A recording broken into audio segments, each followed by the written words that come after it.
Buenas, mis hermanos de la Iglesia Manantial de Paz. Es un placer para mí poder saludarlos el día de hoy y saludar también a las otras personas que me ven en otros lados del mundo.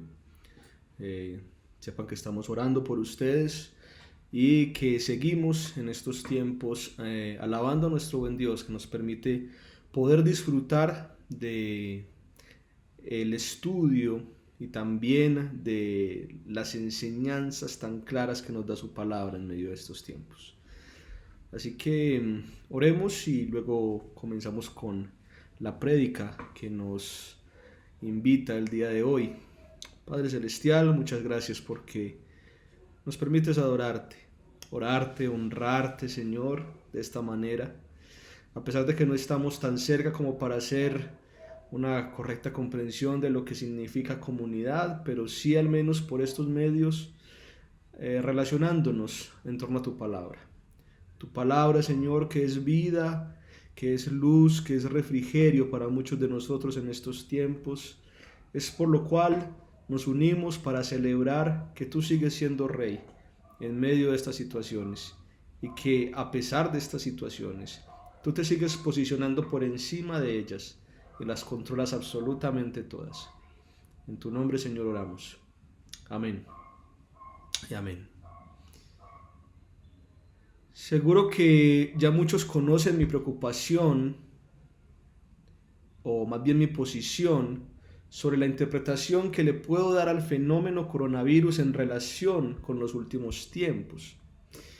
Y sí, antes de hablar sobre la inminente venida de Jesús o de la luna convirtiéndose en sangre gracias al estado presente de cosas, prefiero sostener que no nos corresponde a nosotros dilucidar los días exactos, que más bien cada una de estas situaciones nos anima a estar alertas, despiertos, haciendo lo que a Dios le agrada, que estos momentos más bien nos deben llevar a reflexionar sobre las cosas que como cristianos y como iglesia hemos hecho mal, para que así podamos arrepentirnos, y que por último estas situaciones deben fortalecer nuestra confianza en el Dios que tiene total control, aún de los microorganismos más destructivos.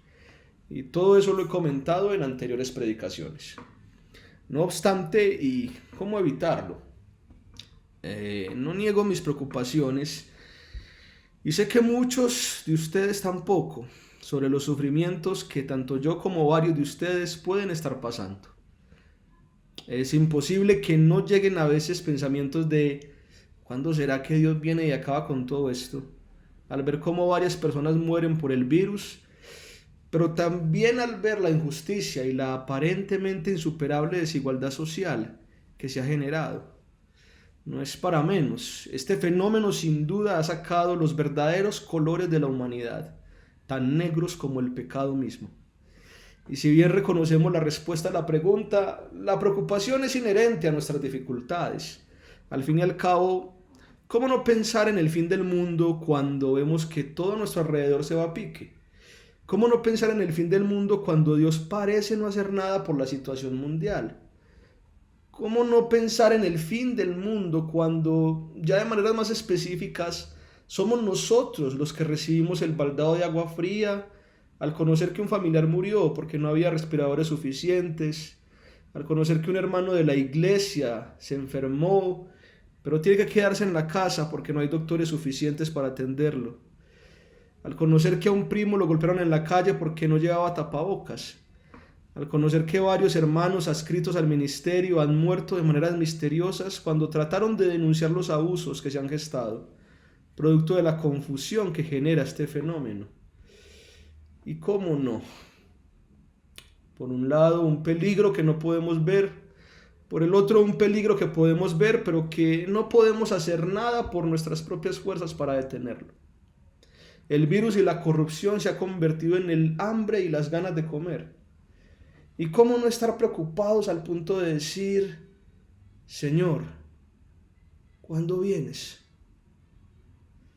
Y entiéndanme, no es que nuestra fe haya decaído, ni que nuestra confianza se haya mellado, ni que nuestro espíritu evangelizador se haya contristado.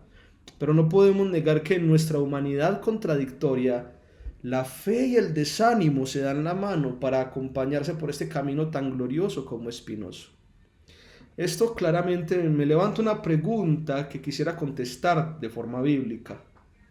¿Cómo podemos enlazar correctamente los sentimientos de preocupación sobre el fin de los tiempos con la confianza que debemos poner en Dios?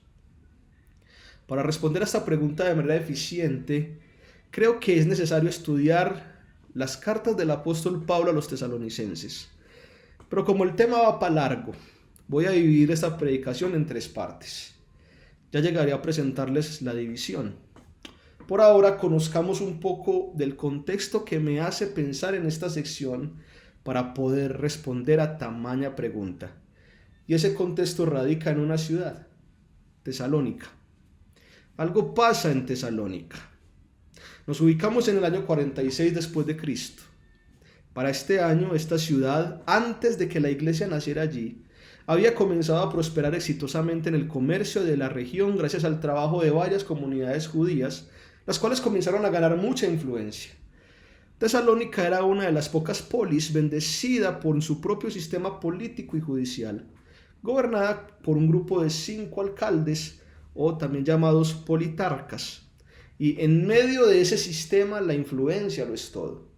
No es que hubiera un rey al que se le tuviera que hacer caso, sino como igual no era tan común en ese tiempo ni en otras áreas de Macedonia, y como lo diría también hace años una reportera, ahí es donde la cosa política se movía fuerte. Ante la influencia y la fama que estaban consiguiendo algunas comunidades judías, se comenzaron a vivir nuevas experiencias de fe en la ciudad, y varias sinagogas fueron construidas, mientras que las casas de otros judíos eran expandidas para convertirse en sinagogas. Esto en una diferencia ligera y ni tan ligera. A lo que hoy en día se acostumbra, era un golazo. En una sociedad altamente comercial, tener congéneres o amigos de la misma religión era una oportunidad de negocios segura. Para el año 49 después de Cristo, 3 años después del reciente repunte económico de la ciudad, ahora Tesalónica contaba con varias sinagogas, una muy importante, ubicada cerca de la plaza de la ciudad, y un lugar de justicia, y también un centro comercial. Es a esta sociedad, en el 49 después de Cristo, en la que entra el apóstol Pablo. Entra como un judío y un ciudadano romano más, y allí monta un chusito, un negocio, con su amado compañero de viaje, Silas. Puede que por ahí también los estuviera visitando vez tras vez un tal Timoteo, que se había convertido en un discípulo de Pablo en la anterior ciudad en la que había estado, pero eso no es importante por ahora. El caso es que el apóstol se crea su negocito y por su gentilicio y su ciudadanía puede entrar con facilidad en el terreno económico. Es normal buscar éxito en una ciudad que huele a riqueza, pero si bien Pablo sabe y también le importa trabajar para ganarse lo suyo y poder ayudar a otros, es claro que su objetivo es uno completamente diferente. Ese objetivo pudo haber generado sospechas. Seguramente algunos puede que hayan identificado a Pablo y a Silas y quizá tuvieron sus reservas al verlos en la ciudad, más aún cuando en una región vecina donde Pablo estuvo anteriormente, Filipos, el apóstol armó la grande cuando, expulsando un espíritu maligno, le dañó el negocio a unos ahí que tenían a una mujer adivina de esclava.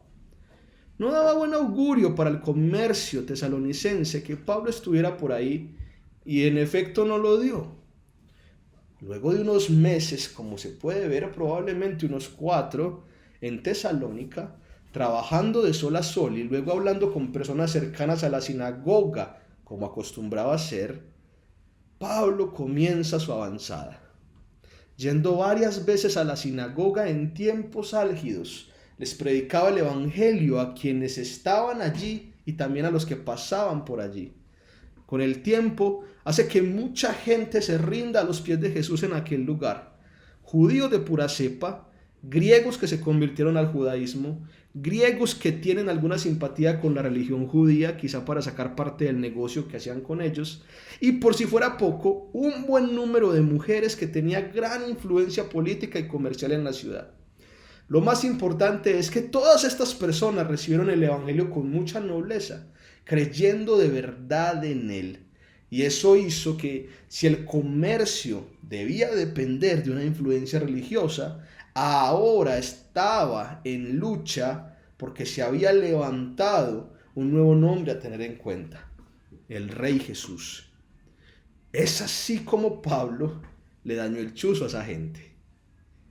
Y como todo en la vida, las acciones tienen consecuencias, o en este caso represalias. Tal y como pasó en Filipos con el asunto de la divina, el evento no se quedó así. Los judíos influyentes, muertos de envidia, contrataron a algunos bandidos para que alborotaran la ciudad. Y estos bandidos hicieron un despelote. Calumniaron a Pablo y a Silas frente al sistema gubernamental, diciendo que ellos estaban proclamando un rey distinto al César. Uno de los amigos de Pablo, gracias a la evangelización que hizo del lugar, llamado Jasón, el pobre, lo sacaron de su casa y lo humillaron en la plaza, y pusieron a la ciudad en contra del apóstol. Ante el despelote, Pablo y Silas casi son obligados por los hermanos que habían adquirido allí a salir a la fuerza, y apurados desde la ciudad, huyen hacia otro lugar, Berea. Es así como nace la iglesia en Tesalónica. Rozaba el año 50 después de Cristo. La gente que había recibido el Evangelio y se había rendido al Rey Jesús en Tesalónica comenzó a formar iglesia en una de las situaciones más apremiantes de la época. El gobierno les pisaba los talones por un lado, las personas influyentes judías los buscaban por el otro, y toda la ciudad en un estado de alarma estaba esperando atacar por la retaguardia. Por si fuera poco, como relaté, la salida del evangelizador mayor no fue la más apropiada. Pablo pudo haber sentido que salió muy rápido de allí y que no dejó las bases claras. Y eso nos permite ver también la historia que se nos cuenta en Hechos y en otras porciones del Nuevo Testamento. Aquí es entonces donde Pablo, preocupado por la situación de la iglesia que acaba de dejar de manera tan forzada, manda a llamar a su discípulo Timoteo para que fuera allá y le diera noticias del lugar. Y entonces Timoteo va y luego regresa. Y la sorpresiva primera línea que recibe cuando el heraldo regresa es impresionante. Lejos de ver una iglesia desmoronada por el sufrimiento inminente que se les venía encima, la naciente iglesia de Tesalónica se había sobrepuesto al dolor y, con lo poco que habían absorbido del apóstol, habían llevado a los pies de Jesús a una mucha más gente, especialmente griegos que simpatizaban con la fe judía. Desde esa noticia, las gestas de la iglesia de Tesalónica se hicieron cada vez más notables, tanto para los nuevos cristianos en derredor, como también para los judíos influyentes de la ciudad, los cuales observaban y en verdad podían ver que estos nuevos cristianos tesalonicenses tenían un comportamiento amoroso con todos y tenían unos ojos llenos de esperanzas a pesar de las dificultades que les sobrevenían. Para cuando Pablo por fin les pudo escribir, aproximadamente 2 años después del nefasto suceso, les abre su corazón de distintas maneras. Y una de estas maneras en las que abre su corazón es lo que conocemos como la primera carta del apóstol Pablo a los tesalonicenses. Año 52, casi 53 después de Cristo. En esta carta, Pablo alaba a sus hermanos tesalonicenses por las festas de fe que han logrado. Les recuerda todos los sufrimientos por los que pasaron él y Silas para llevarles el Evangelio. Les agradece que no se hayan dejado mangonear de los judíos. Les expresa su deseo de verlos cara a cara y que si no ha podido ir a verlos es porque Satanás se lo ha impedido. Y por último los llama a seguir en la fe y a perseverar en la santidad. Eso es 1 Tesalonicenses capítulo 1 al 3. Y hasta aquí la historia va muy articulada. Podría ser hasta un deseado final feliz digno de ser ejemplificado, ¿no? A ver, para darles un resumen entonces. Pablo predicó en Tesalónica, muchos se rindieron a Jesús, pero él se tuvo que ir forzado de la ciudad. Tuvo miedo de tener que salir tan rápido sin dejar bases tan firmes, y eso le motivó a preguntar por sus hermanos tesalonicenses después. Cuando recibe la noticia de vuelta, se sorprende cuando escucha la firmeza del evangelio que poseen sus hermanos. Pasando unos años les escribe entonces una carta donde les expresa el amor que les tiene por la fe y el amor que ellos han mostrado con otros y los anima a perseverar en el evangelio para que sigan alza. Y vivieron felices para siempre y comieron perdices. O eso es con lo que uno quisiera finalizar. Si la carta terminara aquí, sería algo redondo. Pero la primera carta a los tesalonicenses tiene 2 capítulos más por tratar. Los capítulos 4 y 5. Y es aquí donde la cosa se pone un poco turbia y misteriosa. Pablo en estos capítulos, luego de haber alabado y animado a sus hermanos tesalonicenses, nos ha revelado ahora 2 preocupaciones grandes de su corazón que, si no las escribe, no las podríamos deducir por mucha historiografía que realicemos. Y por si fuera poco, Pablo no escribió una sola carta a la iglesia de Tesalónica, escribió 2. La tercera preocupación de Pablo se hace evidente de una manera estremecedora en la segunda carta. Tranquilos, les hago spoiler, hay un final feliz, pero todavía nos falta pasar por el nudo de 3 preocupaciones que nos ayudará a responder la pregunta que les hacía al inicio de esta predicación. ¿Cómo podemos enlazar correctamente los sentimientos de preocupación sobre el fin de los tiempos con la confianza que debemos poner en Dios? Y es aquí donde dividiremos esta predicación en 3 partes, cada parte resaltando una preocupación paulina. Hoy terminaremos esta prédica tocando la primera preocupación de Pablo, la cual aparece en 1 Tesalonicenses 4 del 1 al 12. En la siguiente oportunidad analizaremos la segunda preocupación de Pablo, la cual es relatada en 1 Tesalonicenses 4:13 al 5:11. Y luego de esto analizaremos la tercera preocupación de Pablo, registrada en 2 Tesalonicenses capítulo 2, versículos del 1 al 17. Comencemos entonces con la primera preocupación. La primera preocupación de Pablo aparece en 1 Tesalonicenses 4 del 1 al 12 y es una preocupación que, si bien aporta mucho de manera directa a la respuesta de nuestra pregunta en la predicación, sienta las bases de manera indirecta. Esta primera preocupación de Pablo es que el fervor de fe que los tesalonicenses han demostrado, incluso después de él salir de manera precipitada, puede terminar rompiéndose de las maneras más estrepitosas posibles. Pablo parece presentir que las maravillosas gestas de fe que los tesalonicenses han realizado desde que él se tuvo que ir forzado de la ciudad, puede desaparecer si no se sigue alimentando. Es por esa razón que Pablo motiva a sus hermanos tesalonicenses a abundar más y más en 2 cosas particulares: en la santificación y en el amor. Y este término de abundar más y más aparece en 1 Tesalonicenses 4, versículo 1 y versículo 10. La palabra abundar que Pablo utiliza aquí es la más de interesante. Tiene que ver con llevar de sobra, con ser excesivo. Es como rebosar el vaso de agua mientras se le coloca una ponchera más grande detrás para que la reciba, y de esta manera el vaso nunca esté medio vacío. A eso Pablo se refiere con abundar en santificación y en amor. Es, en últimas, a superar de tal manera las expectativas que se esperan de ellos en estos 2 temas particulares, al punto de que tengan de sobra cuando les falte o piensen que no pueden dar más. La razón para Pablo usar esta expresión es que, si bien sabe que los cristianos tesalonicenses han demostrado con creces que son santificados y que aman a sus hermanos, el problema es que si no tienen una reserva de la cual depender, el retroceso que van a sufrir va a ser más escandaloso que el avance. ¿Y por qué Pablo está pensando eso? ¿Por qué entiende que esto podría ser un retroceso? Y aquí llegan las 2 respuestas. a la exhortación de Pablo.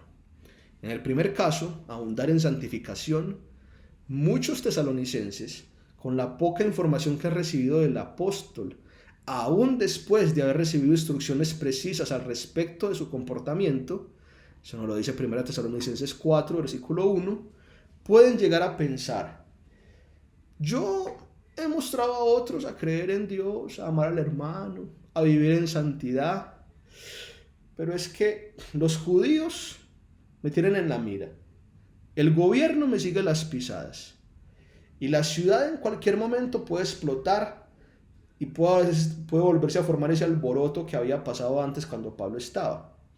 Así que este puede ser mi último día en la vida. Y si es así, pues aprovechémoslo bien. Unámonos con una hermana y pasemos el rato. Igual, esto no es mal visto por los de afuera. Y lo peor es que es verdad. Quienes se rindieron a Jesús en Tesalónica venían de una cultura un tanto libertaria. Si bien algunos eran simpatizantes al judaísmo, también había mujeres de influencia política relacionadas con la nueva iglesia, las cuales se encontraban bajo esta cosmovisión, por lo que había muchas oportunidades para el desfogue, permítanme colocarlo entre comillas, cristiano. No era mal visto por la comunidad tesalonicense consumar relaciones extramaritales, sea para consumar un contrato, para adquirir una relación más segura o sencillamente porque sí. Incluso hay registros de algunos judíos que fueron sorprendidos haciéndolo en secreto.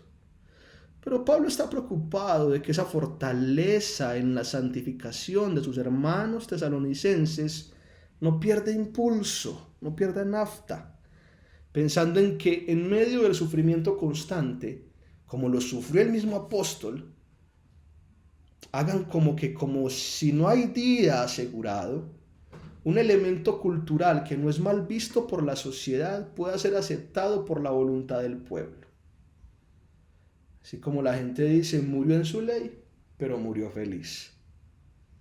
Más bien, la actitud de alguien que se encuentra en un constante pensamiento de muerte o de desesperación por la persecución, en vez de buscar en medio de su fe la voluntad del placer, entienda que la voluntad de Dios, y aquí cito directamente a Pablo, es su santificación, abstenerse de fornicación o de adulterio y preservar las relaciones que tiene con su vaso, que aquí vaso puede ser entendido como esposa o esposo, de una manera pura y verdadera.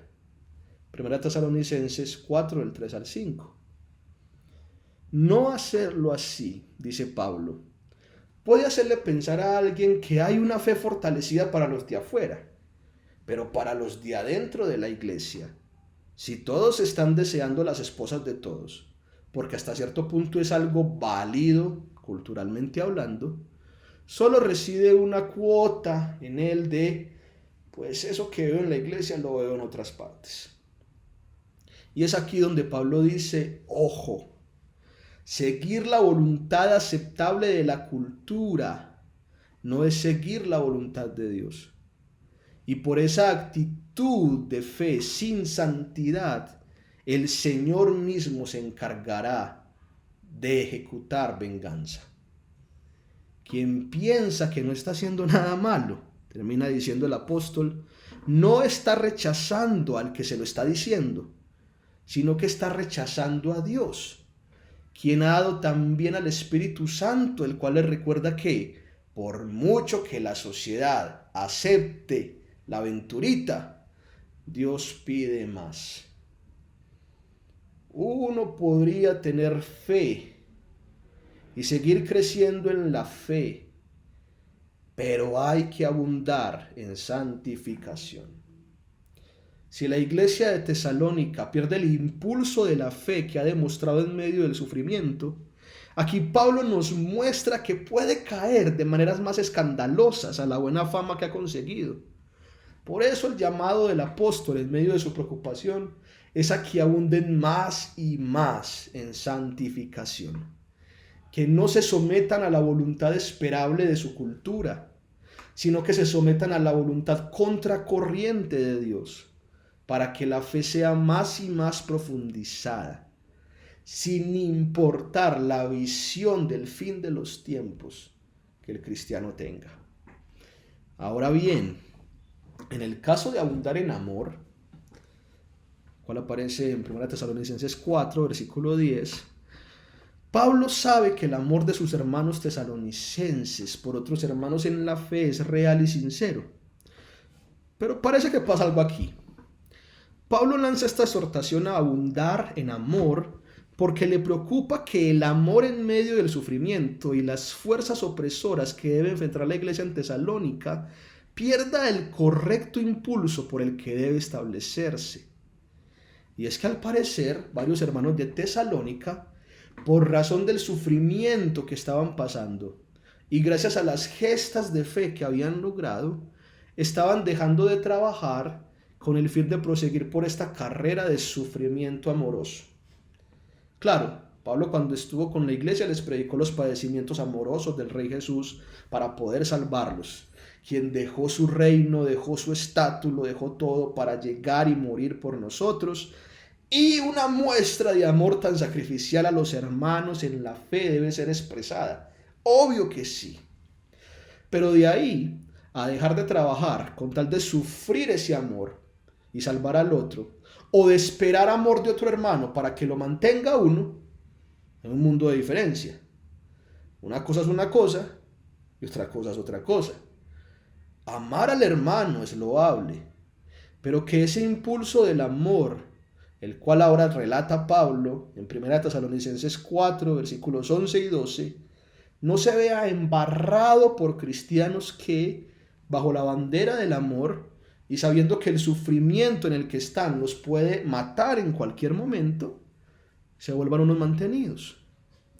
Abundar en amor no es solo amar sacrificialmente, es evidenciar ese amor llevando una vida tranquila, pensando en lo de uno para subsistir y trabajar por cosechar las cosas. Esa también es una muestra de amor para los que están afuera y también la manera de no tener que pedir de manera excesiva a otros que están por ahí. Si la iglesia de Tesalónica pierde el impulso de la fe que ha demostrado en medio del sufrimiento, aquí Pablo nos muestra que puede caer de maneras más escandalosas a la buena fama que ha conseguido. Por eso el llamado de Pablo, en medio de su preocupación, es a que abunden más y más en amor. Que su manera de sacrificarse por el otro no les impida buscar su propia comida, para así no preocupar excesivamente a otro hermano en la fe, y también para no tener que pasar vergüenza de los no cristianos que dicen, muy buena gente y todo, pero son unos mantenidos ahí porque le perdieron el gusto al trabajo, ya que solamente piensan en su fe y en su fe. Pero ¿qué podría hacer un cristiano tesalonicense? Pasar de ser santificado a ser un vividor o un Don Juan, o de ser alguien amoroso a ser un mantenido.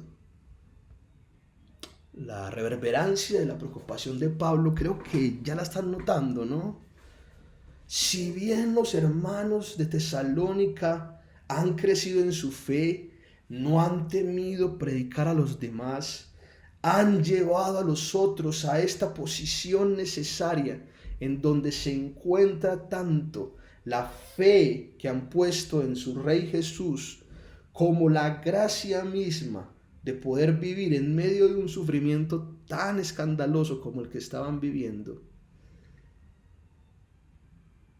La preocupación de Pablo aquí comienza a pulular desde una sencilla idea que a algunos les puede parecer irrisoria y a otros descabellada, pero es así como Pablo lo ve y es así como también nosotros deberíamos verlo.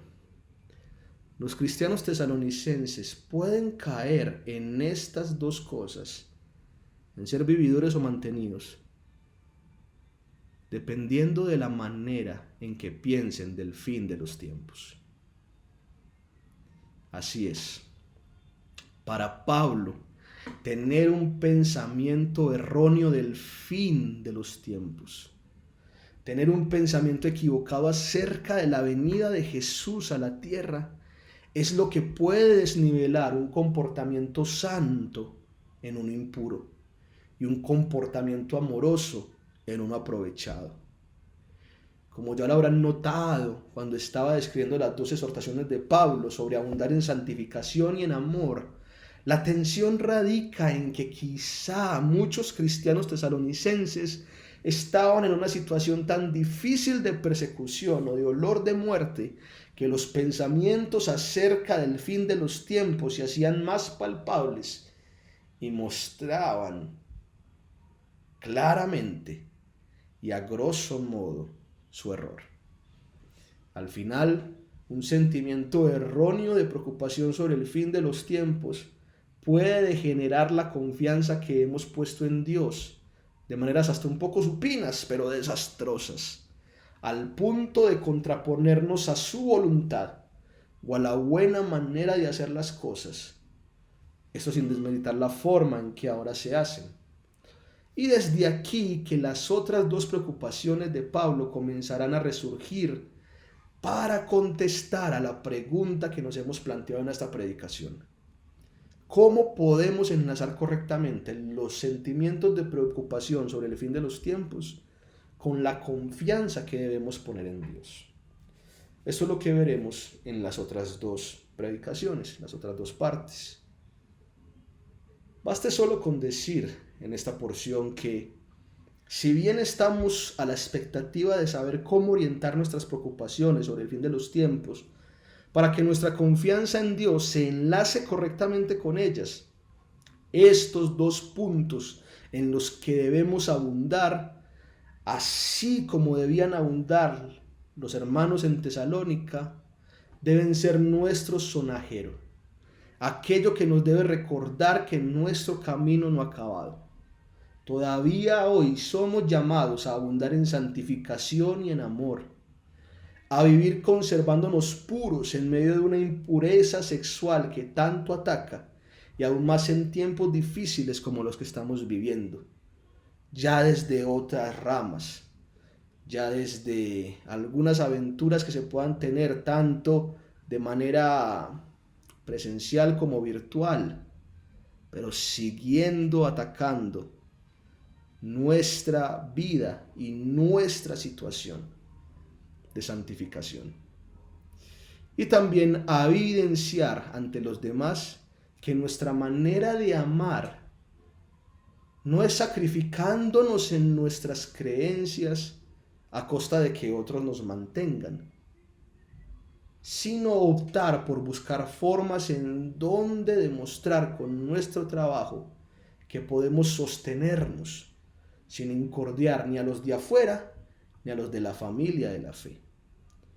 Eso no quiere decir, obviamente, de que no vamos a necesitar ayuda y de que no podemos ayudar, pero si nuestra fe va a ser la razón por la cual no buscamos el trabajo y el sustento, para poder de esa manera comenzar también a evidenciar amor a otros,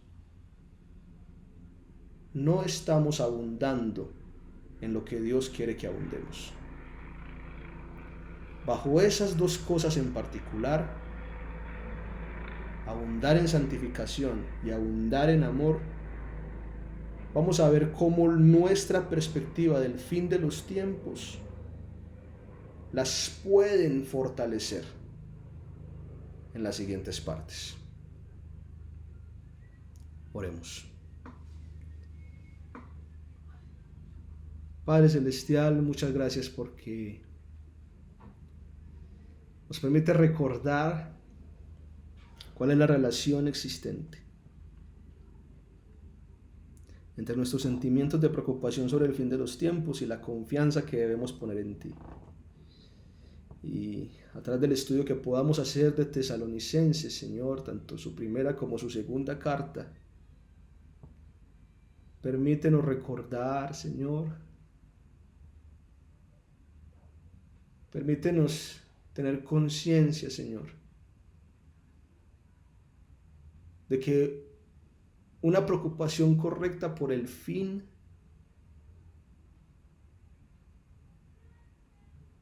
puede hacernos crecer y abundar en tu fe, o puede desanimarnos al punto de no querer hacerlo más.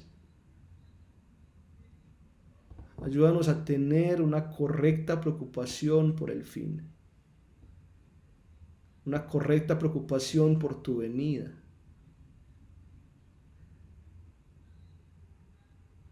Para que no lleguemos a tergiversar aquellas cosas que nos has invitado a hacer en esta tierra, a mantenernos puros en medio de una cultura que ve lo impuro como aceptable, y a amar de una manera correcta, no solamente recibiendo amor de otros para parecer o en realidad ser unos mantenidos, sino buscando formas de poder atesorar y valorar el trabajo que podemos hacer y trabajar por conseguir nuestro sustento, incluso en medio de las situaciones difíciles como las que pasaba la iglesia en Tesalónica.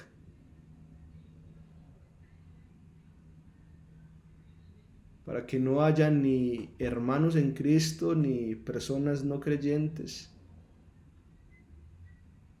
que renieguen de ese tipo de amor, ni que renieguen de la fe, como a veces pasa. Ayúdanos a permanecer, Señor, en esta santidad y en este amor, y abundar en él mientras reflexionamos en el fin de los tiempos. En tu nombre oramos. Amén.